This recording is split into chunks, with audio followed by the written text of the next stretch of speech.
really thank you, Ilya, thank you very much for making that. Thank you to all of you for sharing your time with us. There are great friends with us here today, people who pray for us, people who pray for the whole region, people who helped Kosovo so much in the past, and people who have such a great potential to help the whole universe, I would say.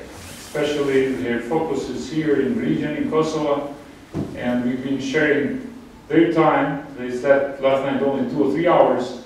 We met yesterday, all our leaders, position, opposition. Now we just finished a breakfast with members of the parliament, but it would be pity if they would leave Kosovo without meeting you and sharing with you some thoughts, some beliefs, some possible future engagements of all of us in fundamental principles of loving each other in spite of gender differences, color differences, religion differences, geographical ones, political party ones, just on a fundamental principle that we are all the same to the God.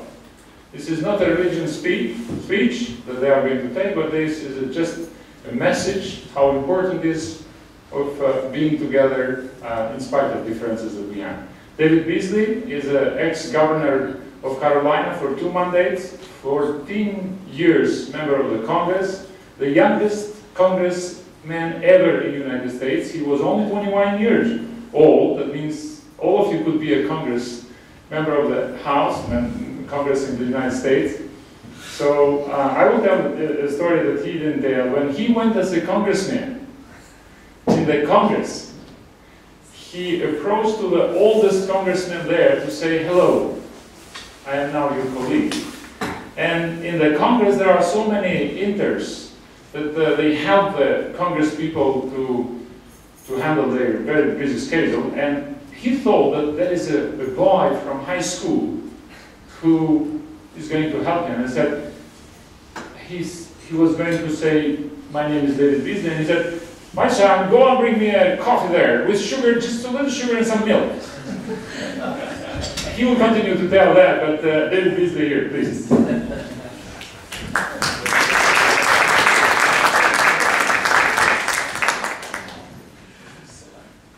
This member was the oldest and most powerful, longest serving elected official in the entire world at the time. And so when I was going up to shake his hand and let him know that I was the youngest member, he said, "Son, give me a cup of coffee." I had 2 options. One, you know who I am. I'm the new way. Or 2, go get him a cup of coffee.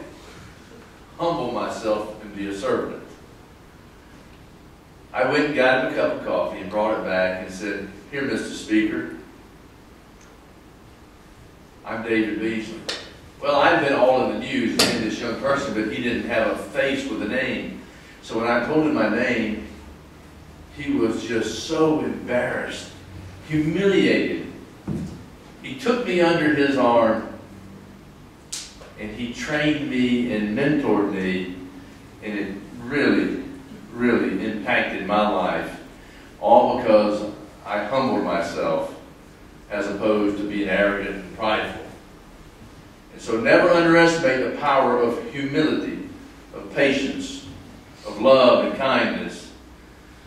When I was running for the House of Representatives at age 20, I had people everywhere saying, "You're too young."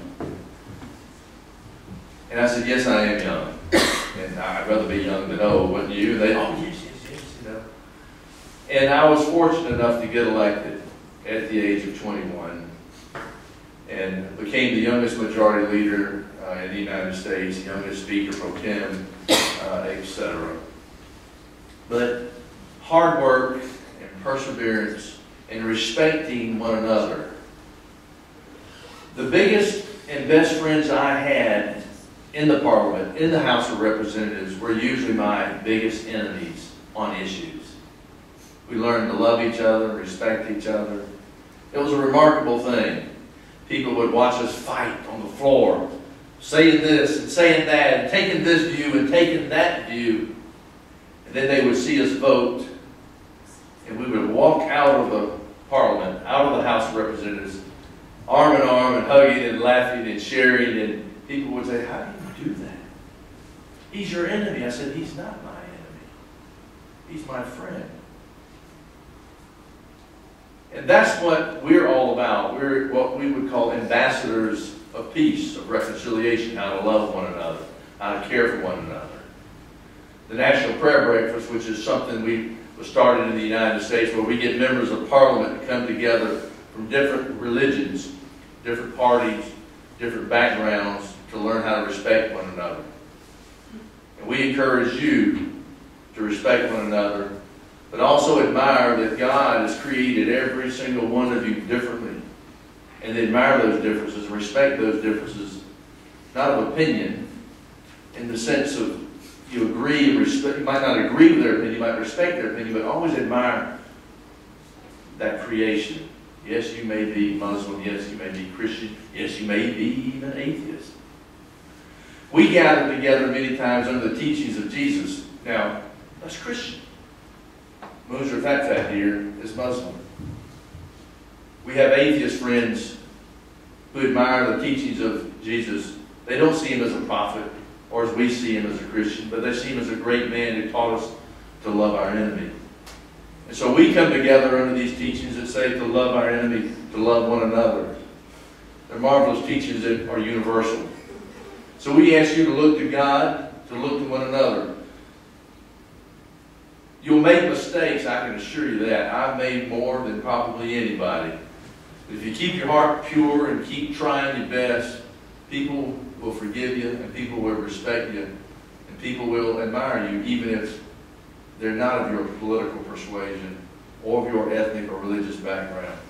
Kosovo has a chance to showcase to the world how people with a past this tough can come together and be a light for the world. The National Prayer Breakfast, which was in Washington 3 weeks ago, where literally over 4,000 leaders from almost every country in the world come to. They come together and have fellowship, break bread, and pray together. We have speakers from all over the world, presidents, prime ministers, and leaders. And there's a few of us that are there all week long, and we ask them, of all the speakers, which moved your heart the most? Not which was the most powerful political figure, but which moved your heart the most? And they would say, but there was those two men from Kosovo that spoke.